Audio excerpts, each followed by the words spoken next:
What up, world? It's your boy Shake. I am joined by the distinguished gentleman, none other than Brooklyn Wolf, the collector.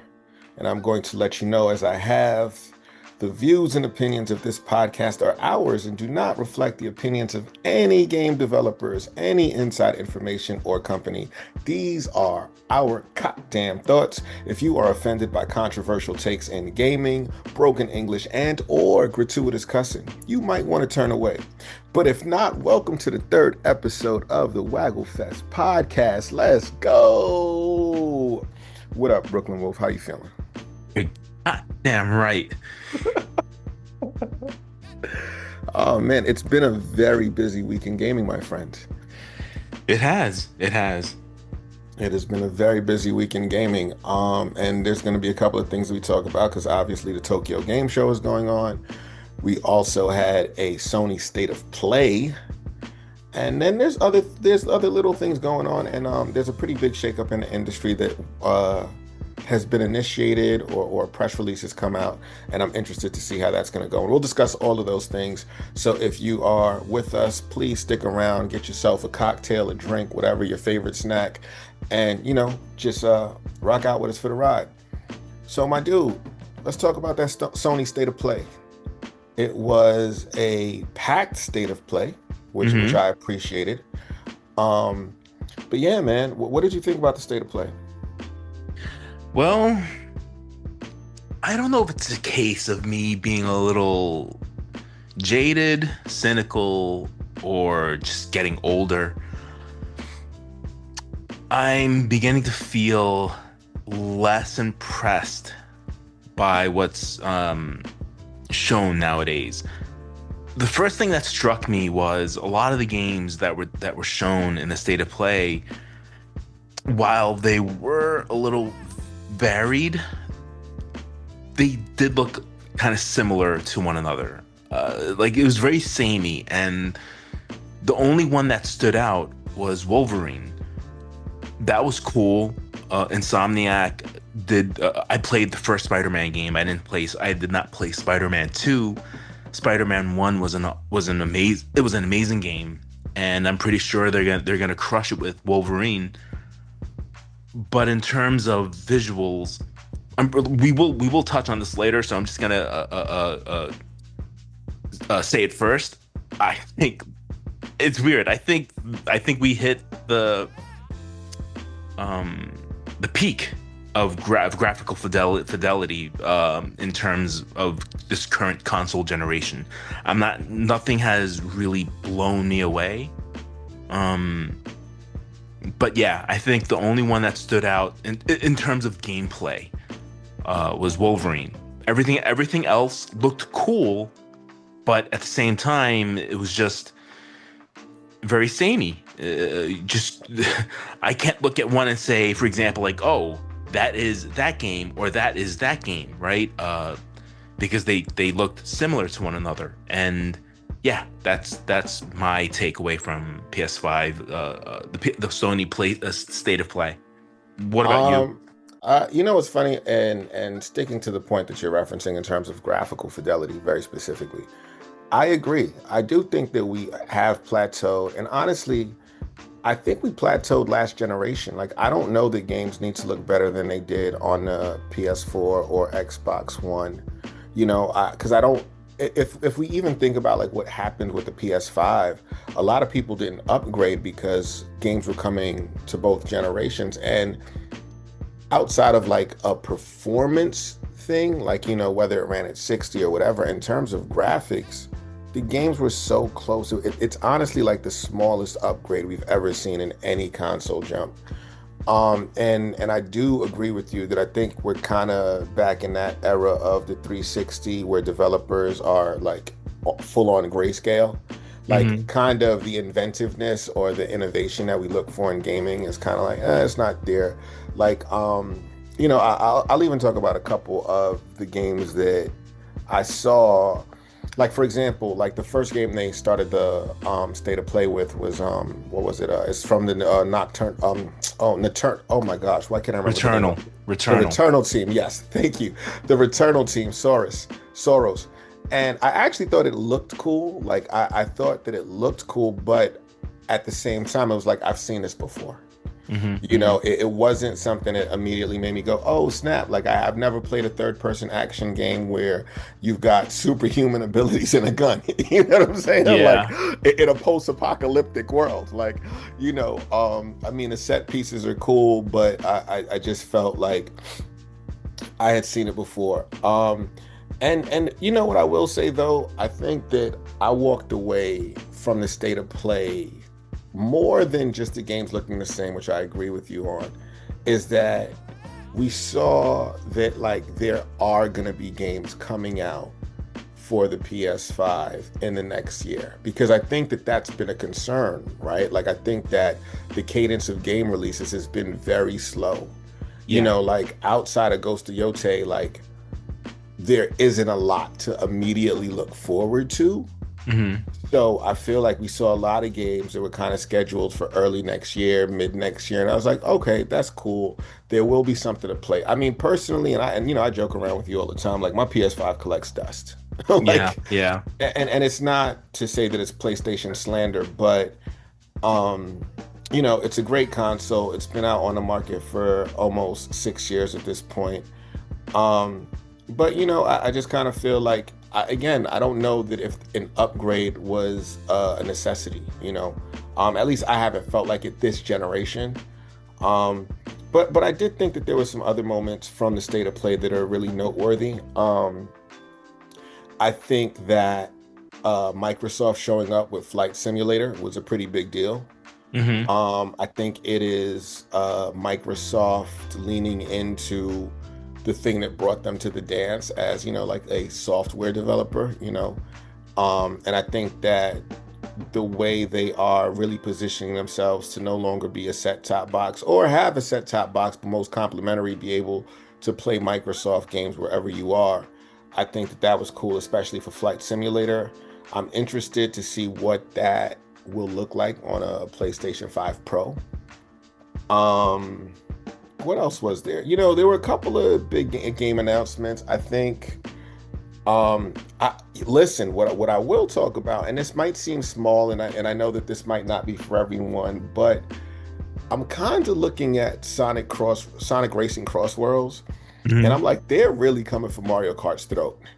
I mean, the crossovers are crazy, and the fact that they announced Mega Man and Proto Man on top of having Pac-Man in the game, it is like slowly becoming what we thought the next iteration of Mario Kart might have been in terms of just like going all in with lots of different properties and IPs. I think it's pretty cool that Sega is doing that. I think I There, mentioned to you that was my prediction, my speculation that the next Smash Brothers was going to be. Oh, sorry, not Smash Brothers. See, that's where my head is at. I thought the next Mario Kart was going to be basically Mario Kart, the Smash Brothers edition, where you're gonna have characters from other Nintendo properties and stuff like that. But right, World came out. But you know what? Before you go on even further, there's one thing I wanted to mention. I wanted to touch on the graphics real quick. The A game that came out on the PS5 that really impressed me graphically was Black Myth Wukong. Mhm. Sure, there were some technical issues every now and then, but overall, it looked really, really good. Uh, I was just, what I saw in the state of play, it did not blow me the same way. Oh, sorry, I'm sorry, I blow mean, me away. pause. You get a major pause, but I mean, I listen. We Freudian get the slip. sentiment. Nah, it's cool. Like, I mean, we're mature enough to understand. Yeah, But I mean, rightfully so. Like, I think it didn't wow you. And yeah. again, I don't know if anything, like, and for me, like graphics aren't the end all be all. They've never been. Like I think I'm old enough to appreciate like the pixel art of Marvel versus Capcom and really like be like, this is a gorgeous game, Oh or yeah, yeah. like so for me it's never that it has to like we got to push photorealism and or because that doesn't necessarily make a game more immersive, but what I can say is that like for example, a perfect example of what this state of play and just the sameness of it all was when they showed Neo 3 and shortly after they showed Code Vein 2, and I kind of was like, okay, here are your anime inspired 3D Yeah, action games, which we've seen so many of. yeah. Um, and you know, there was a bunch of games. There was the Grasshopper game, Let It Die Inferno, which I feel like looks like a prototypical Grasshopper game, but Yeah, not like necessarily a Suda 51 Grasshopper game, you know? see, I want to touch on that real quick. They definitely have their own style, but it's weird, man. I don't know. I feel like it's sort of it's kind of like an M. Night Shyamalan kind of deal where, okay, he's become the plot twist guy. Where Yes. every movie you watch directed by him, you're expecting it. You're expecting that plot twist. And if it doesn't deliver or if there's no plot twist, you're like, oh, I'm disappointed. Now you look at these games that are under the Suda 51 Grasshopper type of design or whatever philosophy. It's like, okay, this is really quirky, but I don't know. It's getting to be a little too much. You know, a little. It's a little stale, boring. I don't know how to describe it. It really is, and I say that from the perspective of like, how many times am I going to see? And it has a different twist. It kind of reminded me, right? It kind of reminded me of what was that game that Ubisoft launched with on the Wii U, Oh, where you Mad know, World. no, Mad World, no, Mad World was incredible. Mad World, it was the platinum game that was in Oh black yeah, and yeah, white. yeah, yeah, yeah. I'm talking on the Wii U. It was a survival horror game, Oh, and like Zombie U. Zombie U. Thank you very kindly. So a part of what it seems like, it has that roguelike component where it's like, oh, you when you die, you take on something from the last person you played as. And again, kind of cool, but I'm just like, not super excited. I did feel like there were a couple of games that I was definitely like kind of hyped for. I think Crimson Desert looked cool to me. I felt like the combat looked very chunky, but it also felt like this is very prescriptive trailer and not necessarily gameplay. Hmm. I liked the way it had like a lot of parrying in the combat. I'm interested to see what that looks like. You know, one of the big disappointments for me actually was the Final Fantasy Tactics. I'm like, I don't like that art style. Like, that new art style looks very cheap. It looks like it has been appified. You know, like how you have Yeah. the apps where you can just like Yes. make yourself a cartoon or make yourself a painting. I Yes. feel like Square Enix got super lazy and just put that on a game. And Yeah. Yeah. I'm like, as long, at least it's. I mean, to my understanding, you can still choose the original style, right? I believe you can. Yeah, I believe Okay. you can go with the original art style and the pixel graphics. Um, but yeah, I was like, okay, they're showing that again. But again, I feel like every time I see it, it just looks like, oh, I don't know if I'm interested in playing it. Although it is a very much a critical darling. You know, it's a game Hmm. that is very beloved, and I'm sure the translation is going to be fantastic. But if I were to pick that game up, I don't think I'd play it in its new art style.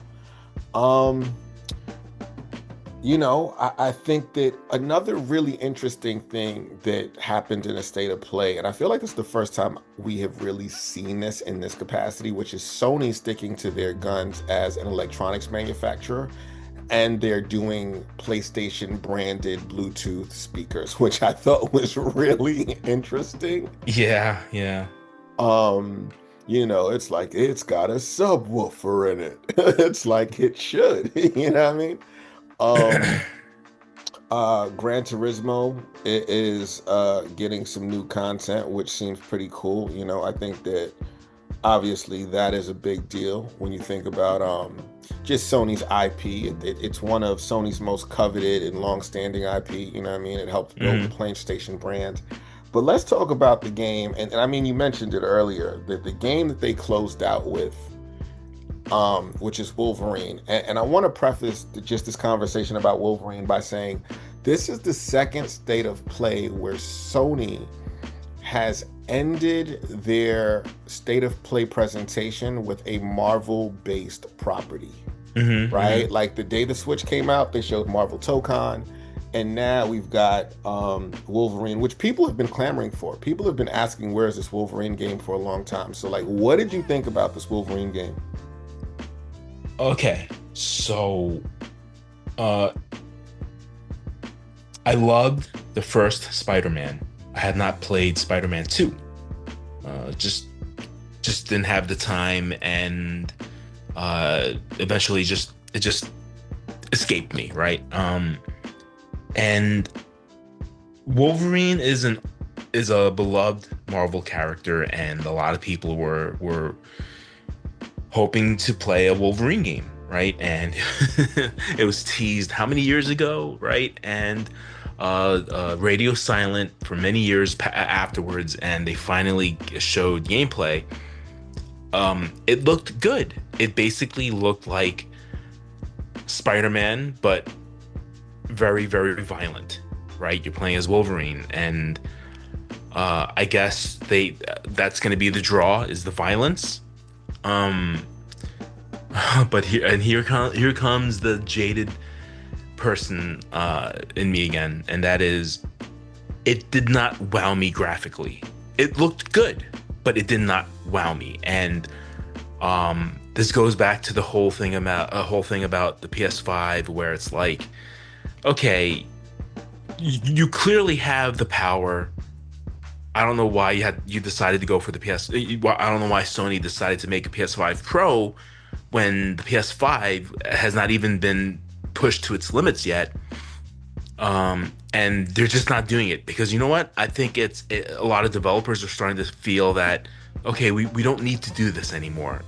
It's not sustainable, so we're gonna keep the graphics at a certain level, and that's fine. But I don't know. I just wish that it could look. I don't know how to describe it. As I said earlier, that a lot of the games look the same, but then Wolverine, yeah, sure, it stood out. But then Insomniac, they've had so many years to get used to the PS4 and PS5 hardware that they could have made the Wolverine game look a little more different than Spider-Man. It's basically the Spider-Man engine from Absolutely, yeah. absolutely. It is clear that it is the Spider-Man engine. And I mean, listen, I don't know that there's anything wrong with that. Like, listen, I am someone who, when it comes to like comic book properties, I remember like loving Ultimate Spider-Man when that came out during the PS2 GameCube era because it was cel shaded, and I felt like that is very accurate and close to what I know in the comics, right? Hmm. Um, and that's not to say that I expect everyone to necessarily love it, but like I just think it's pretty interesting to me to see just what that is in general. Like I don't know that I expected anything different, to be honest. Like if I'm keeping it a stack, Hmm. I kind of felt like, okay, I knew what I was getting, you know? Yeah, yeah, yeah. And I like it, but I'm more interested in how Sony positions this game because it's so violent. With such a popular and iconic character like Wolverine, like what are they about to do right now? Yeah, I mean, like Hmm. I'm like, are we about to, is this about to be a rated M game? Oh yeah, yeah. You saw the violence. I mean, absolutely, but I think that was the thing that kind of obviously it's a Wolverine game, but it's weird. And I think, like, I would think that when you have such a big property and something that people are clamoring for, and I mean, maybe it doesn't matter, right? Like, maybe in a world where everyone plays GTA, like, no one is thinking, oh my goodness, there is this Wolverine game. Like, kids who are 13 are going to want to play it. But I just kind of think in the marketing, I was a little surprised that it was so violent and that, like, he was impaling dudes on his claws, like, you know what I'm saying? Like he was ripping through Hmm. people's skulls. So I'm really curious about how they're going to handle that long term because I do think it's dope. Again, I was surprised. I was very surprised. Um, and I feel like maybe it's just me. I think the game looks great. Is it the type of thing that would make me want to buy a PlayStation 5 in 2025? Hmm. Uh, Not so much. Yeah. You Yeah. know, again, it's an action game. Like I've played superhero action games, and I think that that's the other thing that's kind of interesting to me right now is just understanding how Sony, whatever's happening with Sony and this Marvel license, they're really in close partnership. You know, like because it's Spider-Man 1 and 2, it's Marvel Tokon, and then we've got this Wolverine game. But I'm sure it's going to be a fantastic game. You know, and Yeah. actually I was gonna say just for the comic heads, I love that they showed Omega Red. Like I thought that was dope that Omega Red got a cameo in the video, in the trailer. I Yeah. thought that Yeah. was super cool. Um, I don't want people listening to this thinking that I'm down on the game. No, I'm excited about the game. It's basically a more violent version of the Batman, or the Arkham games and Spider-Man. It's a way more violent version of that formula. And there's nothing wrong with that. It's just it's how do I say this? It's like, yeah, when I played the Arkham games, right? I still haven't played Arkham Knight yet. That's just something I want to do one day. But I loved Arkham Asylum. I loved Arkham City, and I loved Spider-Man. I remembered when I played the Arkham games, I'm like, oh man, how awesome would it be if Rocksteady did a Flash game or something for Superman, right? And there were rumors floating around that they were working on a Flash game or a Superman game. I'm like, oh my God, that's amazing, right? Because Rocksteady, they know like they mastered the comic book gameplay of sorry, they mastered the video game yeah, comic they did based off, the adaptation. Yep, yeah, I get. adaptation, Yeah, for, right? It, yeah. it was phenomenal. And then of course Spider-Man came out, and I'm like, oh man, how awesome would it be if we played like an X-Men game, right? That's in this similar style, right? And then now here's Wolverine. But then I'm looking at the graphics and I'm like, I don't know, it doesn't wow me, right? It just doesn't wow me. It's gonna be fun, but it did not wow me. That being said, uh yeah, it didn't wow me, but that shouldn't be the main draw of the game, right? It's about the gameplay. And speaking about like cutting people up violently, I don't think you can get any more violent than um Metal Gear Revengeance. Sorry, I'm Okay. not Revengeance. I'm sorry, Metal Gear Rising. Yeah, like because you could cut up anything in that, anything, any way you want in that game. And apparently, the Wolverine game that came out on the 360 was really violent too. So it's Yeah. not. So it's like it's familiar ground, but now it's from this. It's using the Spider-Man engine. Yeah, absolutely. I mean, what's interesting, you bring up the Wolverine game from a couple of generations back. And that's why I was kind of thinking about like what the rating of the game was going to be because and maybe I'm wrong. I'm going to do a quick search and see if I can find it. Because I thought that might have been a rated T game. Let me find out right now. Wolverine 3 Yeah. Xbox. Oh, actually, Wolverine Origins was rated mature.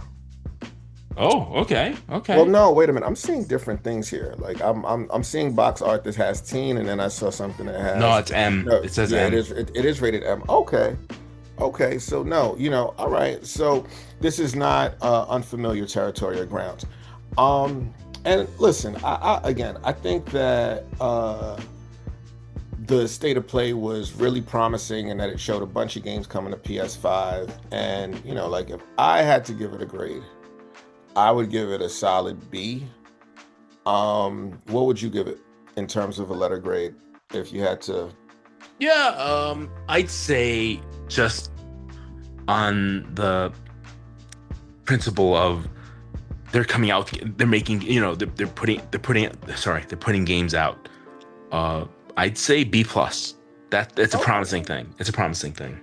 Yeah, again, I think when we're looking at a year where there has not been a lot to talk about in terms of the PlayStation 5, um, this definitely looks like this State of Play to me definitely was like, hey, look, if you've had this console for a while and you're looking for some stuff to play, don't be worried. We've got you. There's going to be a lot of stuff coming soon, which is pretty cool. Which is pretty cool. I definitely want to jump to a different topic though. Yeah. And there has been a big shakeup at Nintendo of America. Doug Bowser, not to be confused with Bowser, Mario's arch nemesis, is officially retiring as the CEO or president of, no, he's the president of Nintendo. What do you think about Doug Bowser stepping down? I'm gonna be honest. I feel indifferent about it because he didn't have the presence like Reggie Fils-Aimé. Reggie Fils-Aimé, he was out there, right? Like you saw him at the front lines. Yeah, at like presentations and what have you, and at launches, and even at the Game Awards show, right before he retired, he was at the Video Game Awards show, and that's when he, told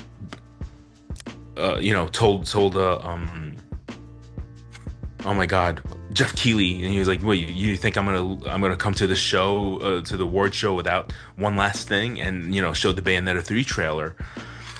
But in terms of Doug Bowser, I don't know how to feel because I did not develop any kind of attachment to him because I didn't see him all too much. I do know that he became president of Nintendo America during the Switch 1 launch. No, I'm sorry, not Switch. Well, yeah, during the Switch 1 era for sure. Yeah, like, during the Switch 1 era, right? Yeah. Yeah, and honestly, I misspoke. He was the CEO, not the president. So he was chief operating officer. And you know what? You're right. I think that for Nintendo fans, right? Like, I think when we look at it from a business perspective, Nintendo fans might have a very different attachment to Doug Bowser because he was not as charismatic, or I would even say as kind of ever present in Nintendo's ecosystem. Like, he wasn't a face of Nintendo in the same way that Reggie Fils-Aimé was, right? Mm-hmm. Like, let's be clear. Reggie came on the scene at a time when Nintendo actually was not doing that well. This is pre-Wii launch. It was talking about the GameCube era, mm-hmm. and he steps on the E3 stage and like, I'm here to kick ass and take names, right? Yeah, so he introduced himself with this larger than life personality, and we got to see his relationship with Satoru Iwata. We also got to see him participate in Nintendo Directs in a very whimsical and comedic way. I love that. I love that. And again, it was really cool to see him in all of those ways. So I feel like Nintendo fans are very endeared to him because we saw him like basically take the banner when Nintendo was not the most popular in mainstream media or in video games. And with the Wii and how explosive it was, like that system was ubiquitous. You know what I'm saying? I remember they would have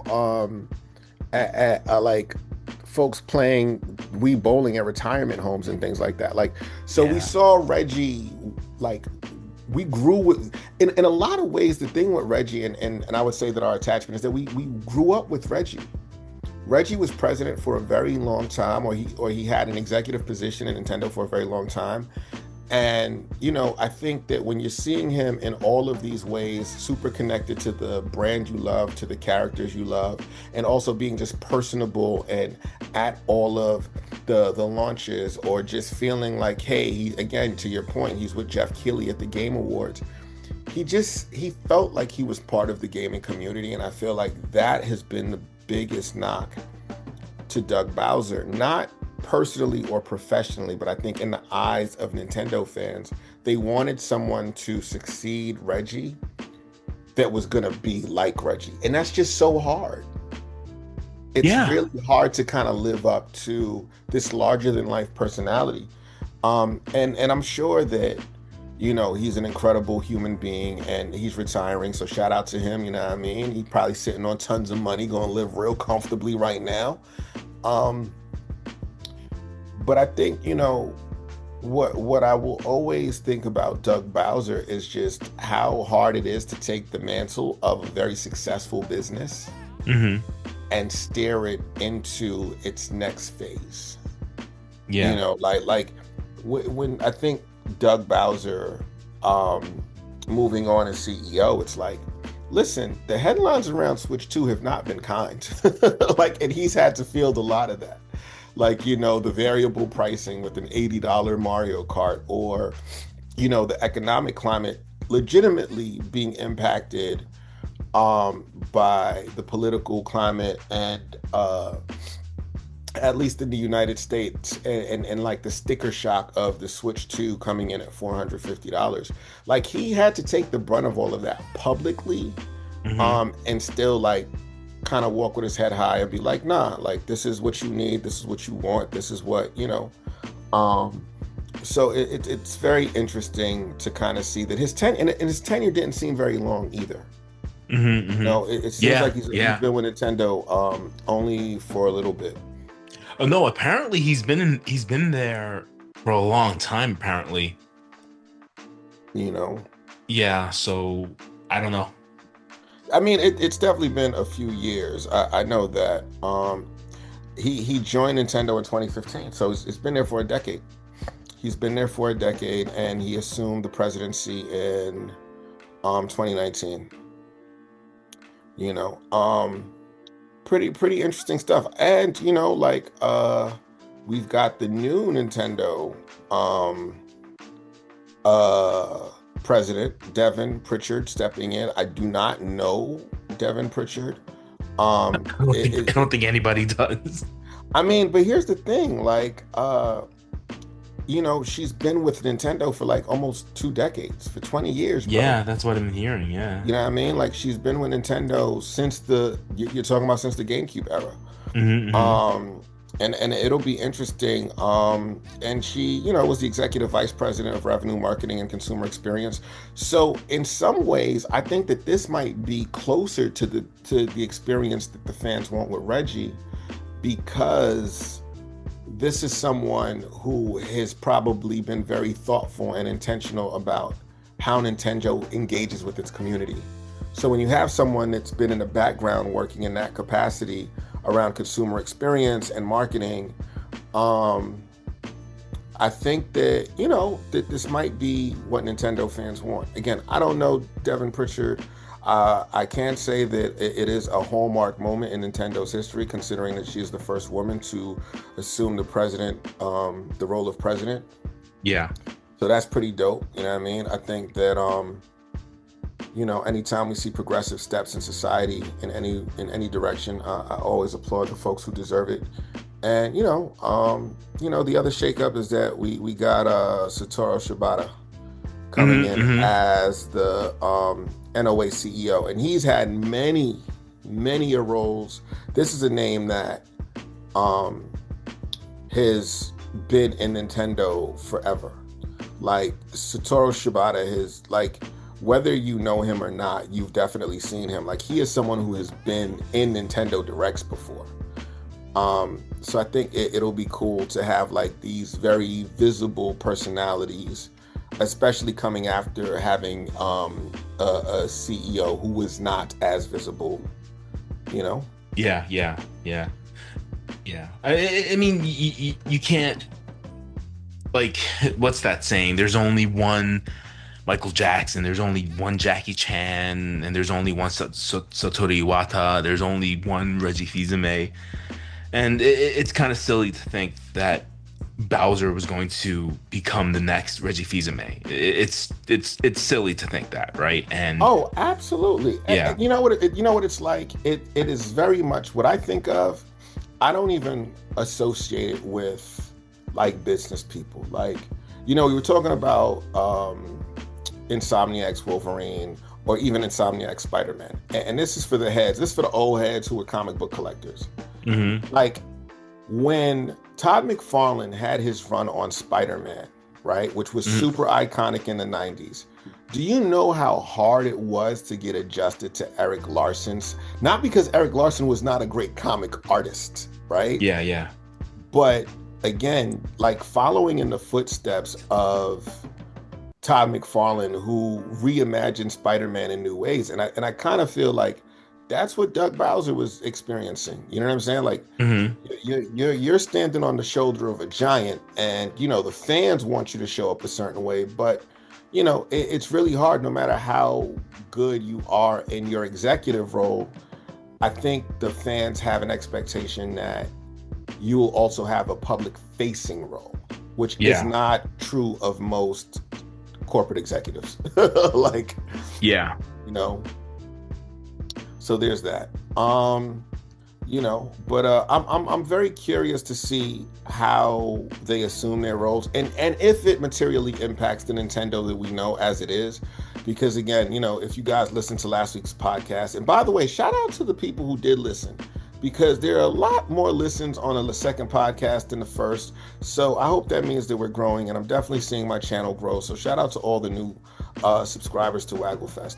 Um, no, real talk. I gotta make a moment No, to I, shout I, out the good I people. agree. I appreciate it. I appreciate those that tuned in and listened to two guys just talking a bunch of random stuff.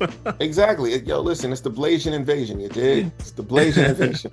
um, but yeah. So I'm excited to see how they steer Nintendo into the future, especially because it'll still be early in the Switch 2's life cycle, and I think that a lot of the narrative around Switch 2 is not always flattering. Yeah. Um, but I think that this might be a really good look for the company. So there's a couple of other things that happened in gaming. That actually, one of the quick bits that I want to address. Shout out to GameStop, because one of my videos a couple of weeks ago, and we did reference this last week as well, is that Nintendo is pricing out its fans with $40-$50 amiibos. GameStop this week put amiibo on deep discount, and you can still get them.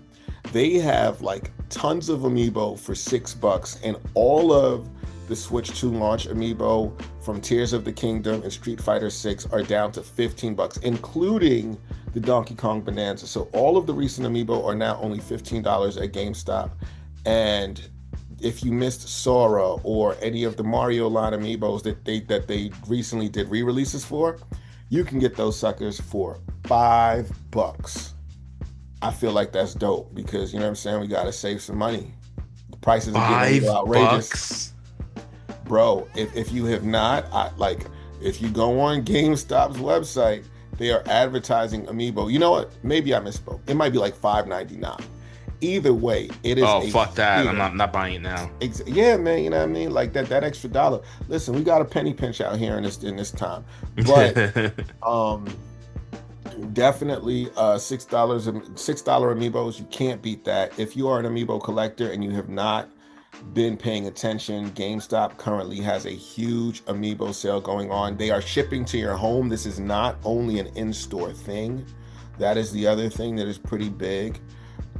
So if this is your opportunity, if you wanted to pick up amiibo that you might have missed, because Nintendo has been slowly re-releasing a lot of amiibo, and reprinting them. So this is a great opportunity to catch up on stuff that you might have missed and get them at a really cheap price. Like they have some of the 2-packs for like $15 as well. Wow. Yeah, like, so, that's happening. The final thing I wanted to talk about, Brooklyn Wolf the Collector.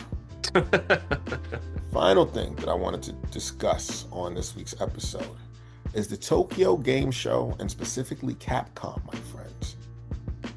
Because Capcom is showing out on behalf of Nintendo right now. Wait. Oh, wait. Can you repeat that? Capcom is officially showing out on behalf of Nintendo at the Tokyo Game Show, because they have Resident Evil 9 playable on Switch 2. And people have been uploading videos of off-screen footage playing in handheld mode, and the game looks damn good. Yes, yes. I'm really impressed by this decision on Capcom's part because there's been a lot of conversation around Switch 2's power. Star Wars Outlaw obviously was one of the impossible ports because it has ray tracing and it ran better than it previewed. So this is the interesting thing. There have been so many games that have been previewed at different gaming events like PAX West. Like people were talking about, oh my gosh, what's the Bandai Namco game that I'm drawing a blank on right now that's coming to Switch 2? Bandai Namco. You know the game. It's a Souls game. The most recent one. Something Heart. No, it'll come. Oh, the Souls game. Oh my Yeah, God. I know. Like I'm drawing a blank right now. I'm drawing a blank. This is what happens when you record a podcast and it's late night. But anyway, Yeah. you guys know what we're talking about. The Elden Ring. No, no, not Elden. It Ring. is Elden No. Ring. Yes, it is Oh yeah. Oh Elden no, Ring. no. There's Elden Ring, and then there's the other one that's looks like dark. Oh my God. But Bloodborne. Well, oh, I'm not talking about Bloodborne. I'm definitely talking about Elden Ring and how that has not been showing well. People Oh have yeah, yeah, been yeah, yeah. really, so like a lot of times we see early previews for these games, including Elden Ring, Star Wars, what was the other one? Borderlands, which got delayed indefinitely. We don't know when that is coming out. In fact, they recently announced that if you had pre-ordered the game for Switch, you will be getting your money back starting tomorrow. Yeah, yeah, I heard. Um, but again, back to Capcom, they showed up to TGS with Resident Evil 9 on Switch 2, and it is impressive. Mm-hmm. Mm-hmm. And actually, they didn't just show up with Resident Evil 9, they showed up with Monster Hunter Stories 3, which is also continuing to impress. Mm-hmm. Mm-hmm. So, what do you think about this RE9 showing out? Do you think that this is going to be a driver for the Switch 2 if it plays as well as people are already saying from the Oh early previews? yeah. I mean, it's what I've wanted since Switch One. Is all of the RE games to show up on the Switch One. Like remake all the way to RE4. Yeah, remakes 1, 2, 3, 4, 7, 8, Yeah, and now yeah. 9. Like I wanted them all, and I know that on the Switch One it just wasn't possible. That's why we got those cloud versions. But now that we have native ports, it's a dream come true, right? It's finally come true, and I think it's going to do really well on the Switch too, especially over in Japan. But it's the goddamn key card. I mean, listen, it's funny, and again, as a friend that I've had for so long, I understand your grievance with the key card thing. I am very much operating from a different position around key cards because, like, there's a case to be made, and I've said this. Like, I understand physical collectors want the games on a cartridge, right? Yeah. But I'm also a realist in the fact that like Final Fantasy VII Integrate is 90 gigs, yo. Oh, Like, I know. I don't know if we talked about this on the podcast, but I know we talked about it privately. I'm thinking that I checked the file sizes for RE2, 3, 4, and Devil May Cry, and they're all sub 60. I think the only game in that list that actually may have gone up to 65 or 66 gigs, and that is RE4. And I'm sure that they can compress it down to 64 gigs. In fact, I just read on Nintendo Life when the guy Hamaguchi from was talking about FF7 coming out as a key card. He was saying that it's because the cartridges are not as fast as a SSD. Yeah. That's why, right?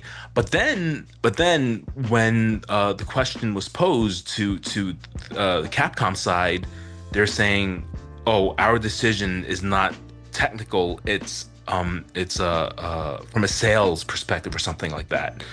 Um, which in that article it doesn't confirm that RE9 is going to be a key card, but I think it's kind of like safe to say that that's the route they're going to take. Uh, but I think I mentioned to you that I am willing to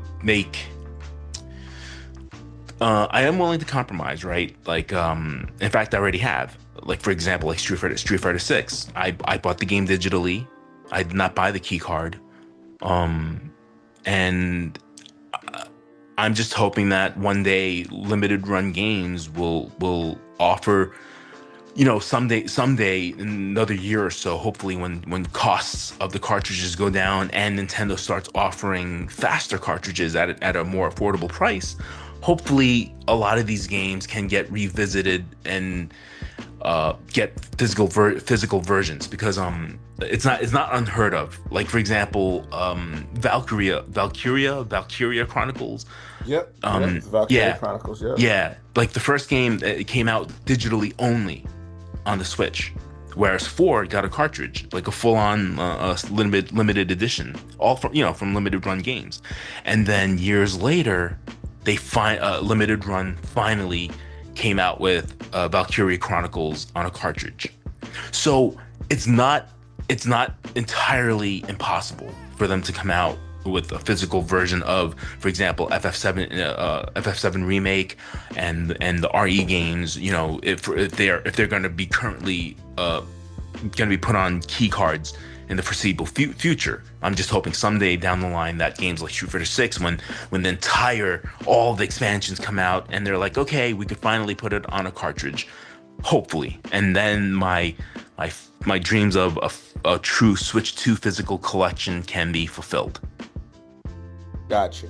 Gotcha. Again, you are Brooklyn Wolf, the collector, so I do understand your affinity for collecting. I think that my position around, and honestly, this has been a long time. I stopped getting physical games as far back as the Wii U. Yeah. Um, like that was the first system that I legitimately went kind of all digital on. I mean, I did have a couple of physical games. Like if I saw like a really good deal, I'd always pick it up. Same thing with Switch. But like I've shared this before. Like I've got 368 virtual game cards, and I think that I approach gaming at this point, especially in a portable console, from the perspective of like I like to have my stuff on the go. Hmm. I think that for me, it's more convenient. I also think I've kind of just adapted to like thinking in the way that like PC gamers do, like PC gamers at this point, like, they'll have like thousands of games in, the Steam store or the Epic Game Store, and, they just have access to whatever they want to play when they want to play it. Yeah. Um, and I'm not super adamant about the physical games, but I do understand why people are. And I do think that companies like Limited Run in this generation, especially on Switch 2, will probably step in for some major third parties because again, their whole business model is built on physical. Yeah. I do Yeah. think it is a challenge for companies, and the other thing about this too, like, and not to deviate too much from the Resident Evil 9 conversation, but I think Yeah. I wanted to get what's back to that. yeah, we're definitely going to get back to that. I think, you know, we got to remember the Switch 2 isn't even 6 months old yet. And a lot of these companies, especially companies who had been hesitant to support Nintendo, are still trying to see how lucrative and profitable their games will be. Maybe even before making that decision of like, should we invest that extra $20 that eats into our revenue into manufacturing costs, right? Yeah. Yeah. You're not wrong in Um, that. I think that it isn't a full year into the Switch 2's life cycle. We're not 6 months in. And I think a lot of companies are trying to see how are these games going to perform in this ecosystem? Will they even sell point blank, period? Because, like, no one wants to be sitting on like lots of stock of a game that just didn't sell well, especially when for many developers the cost of game development is so high, and it's like we're already starting in the negative when we have to buy a game cartridge.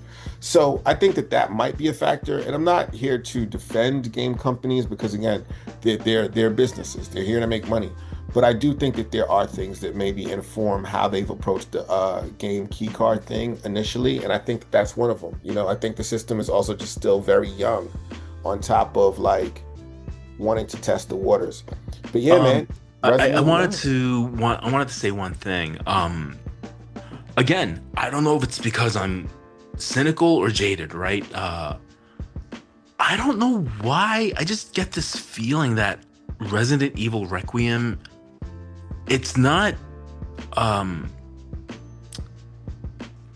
it's not hitting the way Capcom wants it to hit. If you know what I Mm. mean. Like I just feel like the fanfare is not there. Well, listen, I I'm don't know gonna say, why. I don't know why. well, you know what's funny? I don't know that we've seen enough of Resident Evil Requiem. I feel like there is a lot of hype around it. There is really. Um, I'm not getting it. I think that there is hype because I feel like the last couple of Resident Evils, you know, and maybe, right? This is a moment in time where there might be a little bit of Resident Evil fatigue because I feel like there have been so many remakes and new installments in the franchise. I don't know that we were getting Resident Evil games every 2, 3 years. You know what I'm saying? Like, Yeah. so it's kind of like the same thing that happens with Assassin's Creed. No matter how good the Assassin's Creed game is, you're always like, I played the one last year or the one 2 years ago. You know what I'm saying? Like, so it It, could be that. yeah, I think there might be a little fatigue going on. I'm pretty sure the sales will say otherwise. Um, but I don't know. When I look at RE9, I'm over here thinking, oh, here we go again with the whole intentionally cat making the protagonist really weak and frail to generate the scares. And there was like a whole conversation about that on online, which is like I was on the team saying no, you could absolutely make a scary game even if your protagonist was someone like Leon or Chris Redfield. Like you have to be creative in how to in doing so. One of my issues with you know what, we'll save this we'll save this topic for another day. Like, I'm just getting off sidetrack. Ultimately I think RE9 will do really well on the Switch too, bottom line. Listen, I hope that it does, and I hope that it becomes like a hallmark of the system because I think that, you know, there's a history and a precedent, excuse me, for Resident Evil games launching on Nintendo platforms and doing incredibly well, like Resident Evil 4 on GameCube, you know? Yeah, yeah. It was a timed exclusive, and it is in many people's hearts and minds the best Resident Evil, especially at least up to that point, you know. Not even And just even Resident Evil, afterwards, just greatest action game ever. yeah, like I mean that over the shoulder perspective like was adapted by a bunch of other games, like, you know, like the tank controls were modified in a way where it just you felt more mobile. And Hmm. again, like I think it was a really successful game on the GameCube and just showcasing how powerful that little purple box actually was.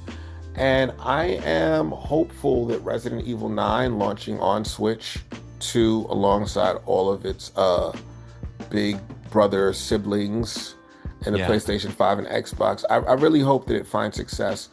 Um, but I it do will. want to, yeah, and I do want to go back to your idea about just gameplay in Resident Evil. I think the thing about Resident Evil, right, and in every Resident Evil game I've ever played, is that Resident Evil has not just been a horror game in the traditional sense, right? I think what Resident Evil has been outside of six, let's say, right? Outside of six, it's always been a game about scarcity. And Yeah, that is what the fear is rooted in. Resident Evil is not that your protagonist is inherently weak. It's that you're you're like you have limited resources in an environment where you don't know what's going to come at you. Like Yeah. that's what actually creates the tension in the game. It's like I've got this gun or I've got a shotgun and I've got this boss, but I've only got 5 rounds, and my Yeah. pistol is not doing any damage and I've only got 20 of those. So I think that like I'll reserve any judgment on Resident Evil 9 until I play it, but I am very like for me, I understand that that is the core mechanic of the game. Like the fear that Resident Evil stirs up, the tension that it stirs up is because it's a game about scarcity. It's not necessarily like, oh, you're fighting zombies or monsters. It's the number of enemies you have when you know you don't have a lot of resources. You don't Exactly. have a green herb, you don't have lots of bullets, and you don't know when there will be a moment for you to actually rest. Like for So, example, here's okay. One of my issues with RE7 and uh by association, I guess, because it's a sequel, RE8.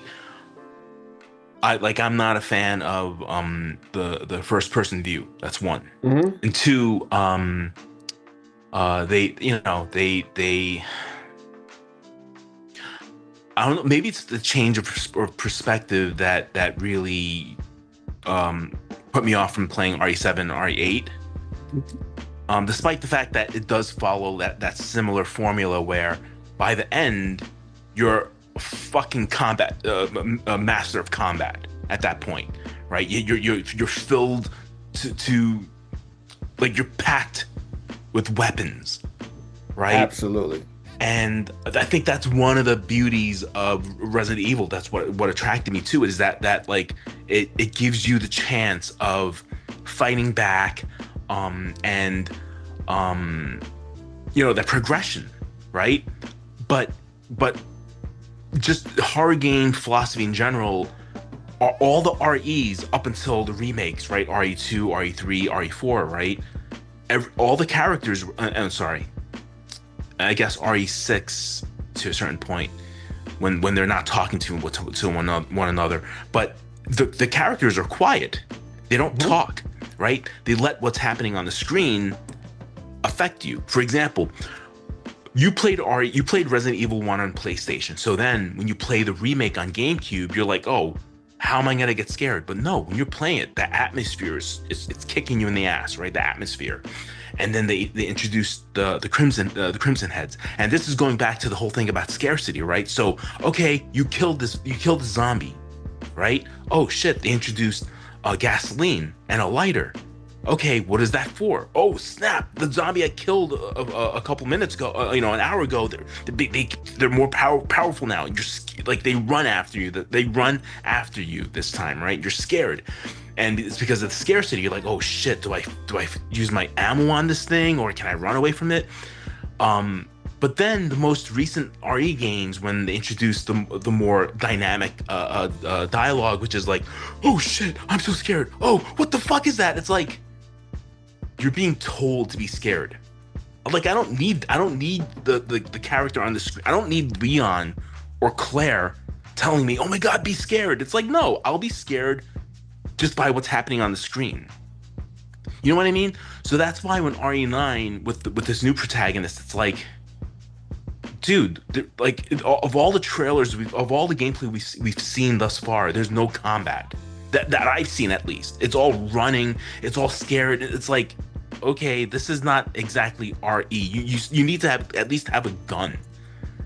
I And, don't know. Yeah. well, and listen, I think we will see that. I do Oh yeah, think I'm pretty that sure. Pretty sure. like listen, for Resident Evil to get to a point where they do not have a pistol as your starting weapon, I think that's really big. But I also think that because the game is not that far off, we're gonna get a more in-depth trailer. I think that they are definitely like keeping everything close to the chest, at least right now, because if not, like they ruin the story, the premise. I feel like there's a lot of time left to build hype for Oh, Resident Evil.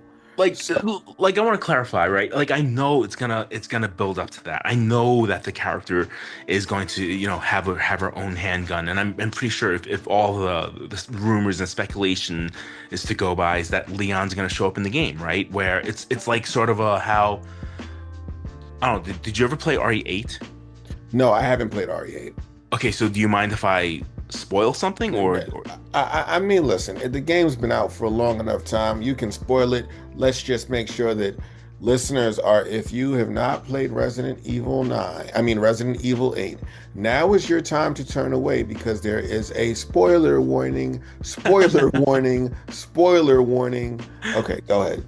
Yeah, so for the majority of the game of RE8, you're playing as Ethan, the protagonist from part 7.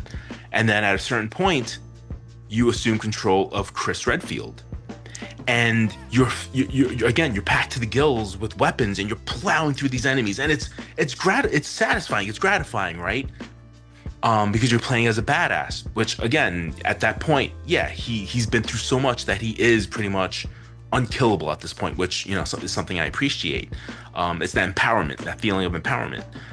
But the thing that bugged me about RE9, the producer saying, "Oh, we chose to not use Leon because at this point, he's so experienced," and I'm like, that is the laziest way of making a horror game featuring a beloved character. Again, I think just design philosophy, you could absolutely make a game scary even if the protagonist is any of the OG crew, Chris, Leon, Jill, Claire, right? Hell, even fucking Rebecca, right? You could center a game around them. Ooh, no Rebecca slander, bro. No Rebecca No, I'm not slandering her. I'm not slander. slandering her. No, because if you watched the Resident Evil CGI movie, the Generation, I want to say, right, where like she basically took the role of like a lab rat. She's more on the medical side as opposed to a combat combat unit. But yeah, like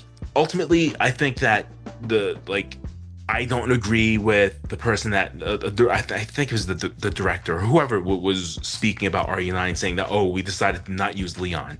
I think no, I'm like, no, you can absolutely use Leon. You just got to design the game around him. You could still make it scary. That's just my whole point. And I know RE9 is gonna eventually get a certain point where you get a gun. You get the next thing you get is a shotgun. It's gonna follow that formula all the way up until the rocket launcher.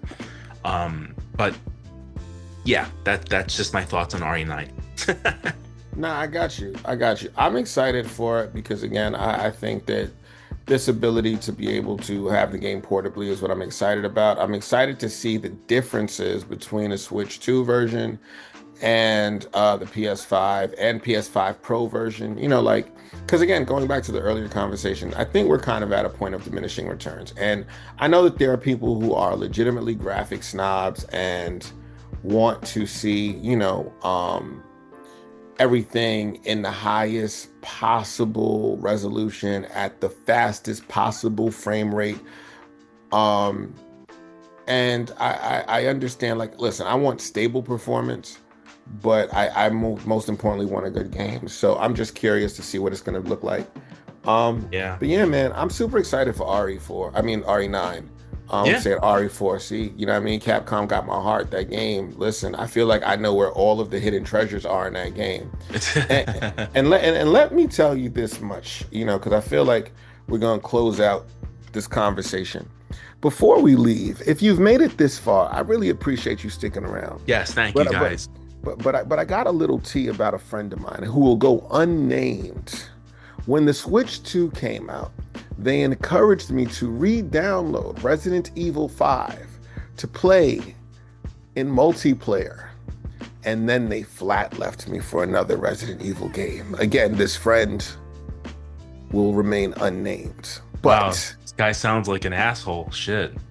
such a jerk, bro. Such a jerk. You know what I mean? Yeah. It's like what a jackass. If I ever met him, I'll kick him in the nuts. Absolutely. Absolutely. Kind of crazy. Kind of crazy. But listen, y'all, if you have been rocking out with us for, I don't even know how long we've been recording right now. I just want to say thank you. I appreciate you. If you are new to this podcast, this is the WaggleFest podcast, and I encourage you to please follow WaggleFest Gaming on TikTok, YouTube, and Instagram. And I would also strongly encourage you, or if you are into gaming, superhero, pop culture, and collectibles, please follow Brooklyn Wolf the Collector. He showcases some of the most incredible, high-end toys, collectibles, and he does the most fantastic job. So follow Brooklyn Wolf the Collector. But yo, as always, thank y'all for rocking out with us. I am your boy Shake from WaggleFest. Brooklyn Wolf, any last words? No, thank you for the shout out. Really appreciate it. But yeah, thank you guys for listening, and we will see you in the next podcast. Absolutely. Oh, also, leave some comments, y'all. Want to know what y'all think about the pod. If you agree with us, if you disagree with us, all that good stuff. But yeah, please. Bye.